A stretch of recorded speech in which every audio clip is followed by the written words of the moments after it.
In our news bulletin for tonight, a former Speaker of the Niue Assembly passed away suddenly over the weekend. A special court hearing was held for a visitor involved in an airport brawl. Provisions have been made for vendors at the airport after operations were ceased on Friday. Common Roll member raises concerns with the proposal to increase pay of members of the Assembly. Emergency response staff went through training for a more coordinated, integrated management system.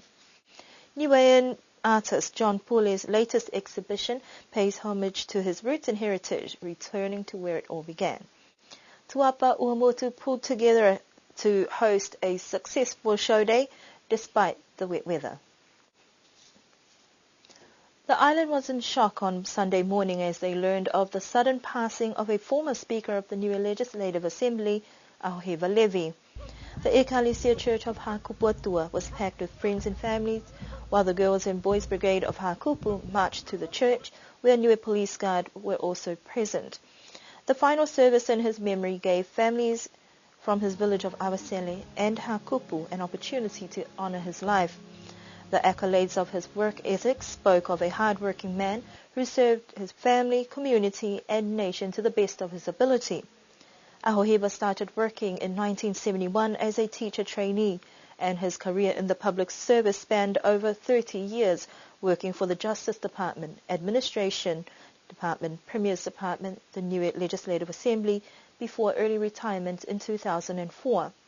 He went on to work in the community as a keen farmer and a founding member of the Organic Farming Association on the island Niafa, as well as the organic movement in the Pacific region with Poetcom. He also held position as the chairman of Niuengo and served on a regional board of Piango. But the pinnacle of his career life was in 2011 when he was sworn in as the Speaker of the House of Assembly, serving one term that concluded in 2014. Ahohiva Levy was finally laid to rest at his home at Tuasea. He is survived by his wife Alifia, their children and grandchildren. A special court hearing was held for a female Tongan national visiting the island who was caught up in a brawl at the airport last week. The local court, with a 3-person judiciary panel, deliberated over facts presented by the police prosecutor and also from Defence Counsel. The defendant pleaded guilty to a charge of assault that can carry a sentence of up to 1 year imprisonment. However, the court decision was that the defendant was convicted and fined instead of imprisonment. In a court order, she was ordered to pay a fine, reparations to the victim, and court fees to be paid by midday Thursday. Additional conditions within the court order stipulated that she was not to associate with the victim. There was also a trespass notice to the airport except for Friday the 16th of September, where at departure following check-in to proceed directly to the departure lounge. Failure to comply with these conditions would be considered as a contempt of court, and the defendant would be arrested and put in prison immediately. Vendor operations at the airport canopy were seized last Friday following a decision made by the Department of Transport. The announcement caught many off guard with speculation that it was linked to a fight that involved 2 vendors last Tuesday. However, the department has indicated that the decision was made based on a number of issues raised during consultations held earlier this year. Some vendors voiced disappointment and questioned the effect this may have on their ability to generate income. A meeting was held early Friday morning to get views from those currently selling at the airport and others who may be interested to give their opinions about operations at the airport. Earlier today, temporary arrangements were made with the vendors where a marquee area was set up at the airport car park for people to sell their goods, and vendors are happy that they can sell goods again. A final meeting with the airport vendors will be held tomorrow to discuss a way forward that will be beneficial for all parties involved. Common Roll Member of Parliament Honourable Terry Donald Ho has questioned the validity of the proposed pay rise for the sitting members of Parliament. The recommendations from the Niue Public Service Commission to the Niue Legislative Assembly in relation to rates of remuneration for the Premier and all sitting members of Parliament, including the Speaker, was put to the debating chamber at the last sitting, with contrasting views from fellow MPs.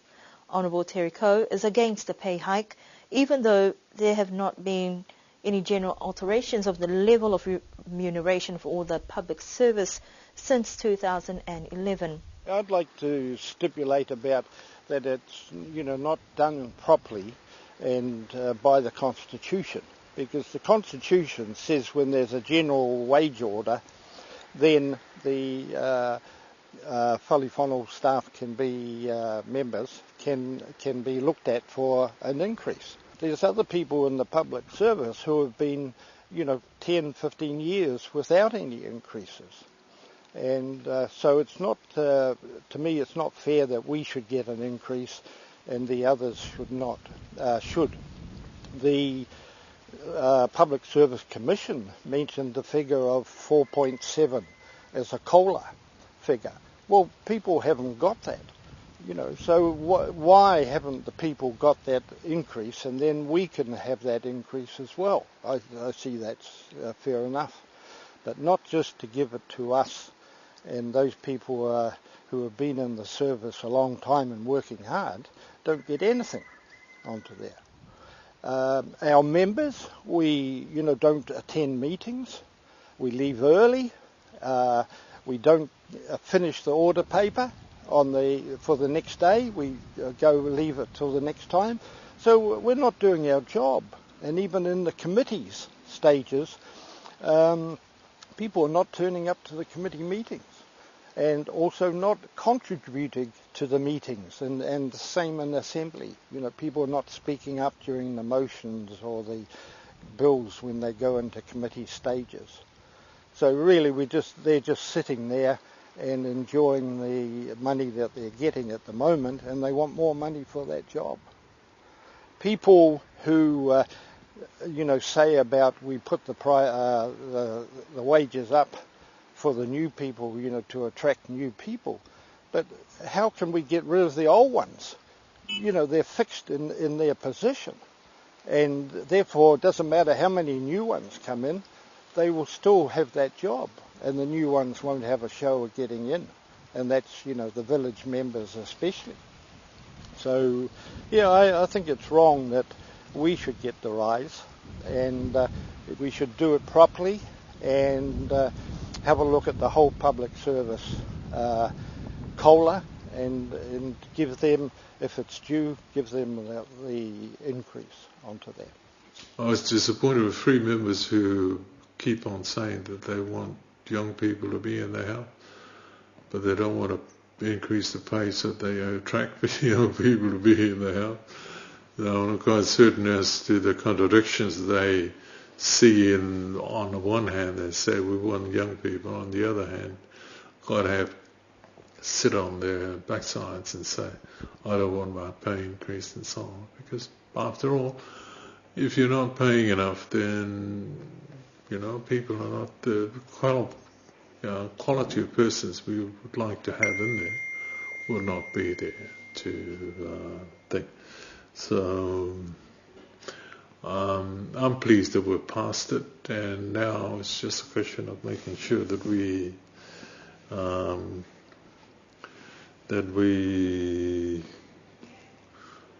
implement it sometime before then.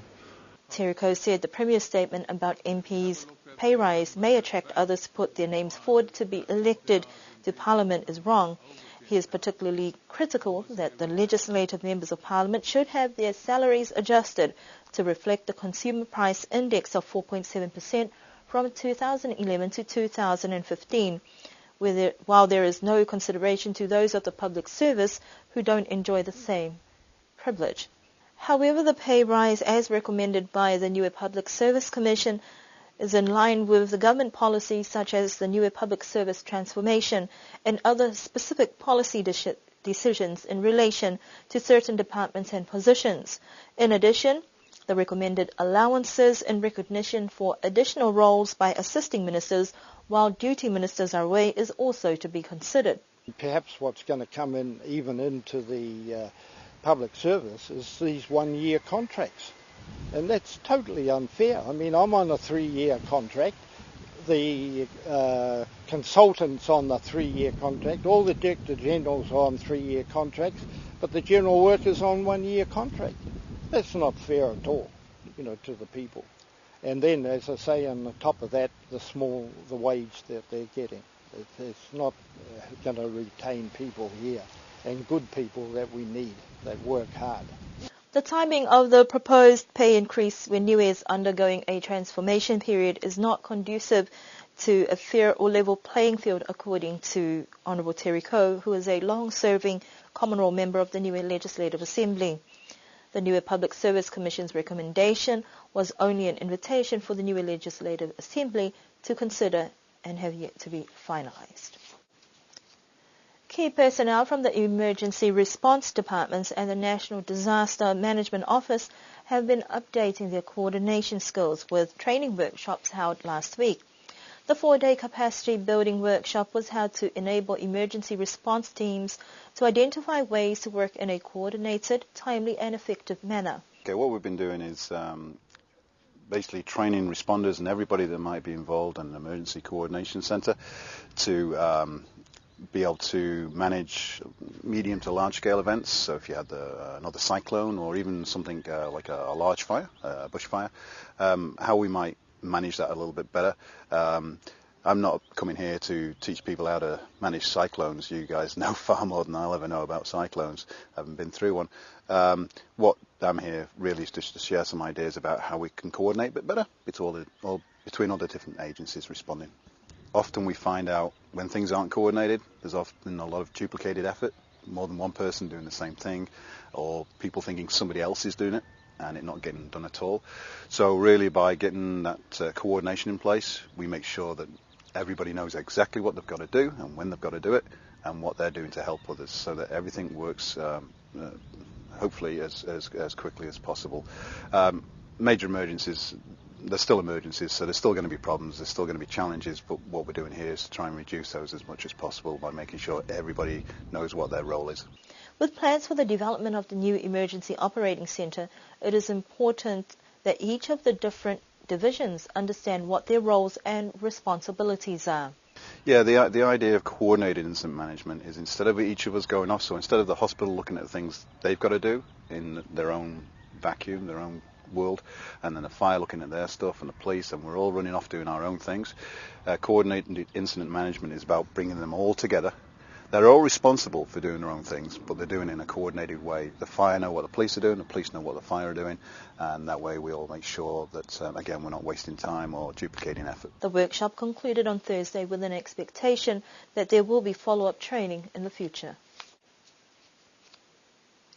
Niuean artist John Pule returned this year and has been busy creating a new range of artwork inspired by his heritage, his upbringing, family and land. He has also taken the opportunity to showcase his art in the village where he was born. The Premier of Niue, Honourable Toki Tufukia Talangi, opened his art showcase last week, just as he had his very first exhibition at the Niue Arts and Cultural Festival in 2015 at the Niue Yacht Club.